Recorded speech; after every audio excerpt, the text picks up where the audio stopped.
Power star Pawan Kalyan హీరోగా నటిస్తున్న movie Sardar Gabbar Singh. ఈ మూవీని హిందీలోనూ భారీ ఎత్తున రిలీజ్ చేస్తున్నారు. ఇప్పటి వరకు టాలీవుడ్ కి చెందిన ఏ మూవీ సైతం బాలీవుడ్ లో భారీ ఎత్తున రిలీజ్ కాలేదు. కానీ సర్దార్ గబ్బర్ సింగ్ మూవీ మాత్రం దాదాపు 800 థియేటర్స్ లో రిలీజ్ అవుతుంది. పవన్ కళ్యాణ్ మూవీలకి బాలీవుడ్ లో మార్కెట్ లేదని స్పష్టం.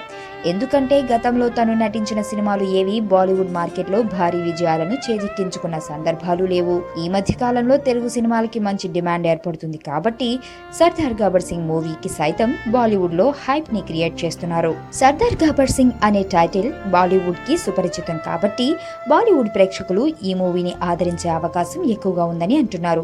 అయితే బాలీవుడ్ ఇండస్ట్రీ నుంచి రిపోర్ట్స్ ప్రకారం సర్దార్ గబ్బర్ సింగ్ మూవీపై ఎరోస్ ఇంటర్నేషనల్ ఎంత పబ్లిసిటీని చేసినా రీచ్ తక్కువగానే ఉంటుందని తేలింది. పవన్ కళ్యాణ్ రీజనల్ హీరో కావటమే ఇందుకు కారణమని అంటున్నారు.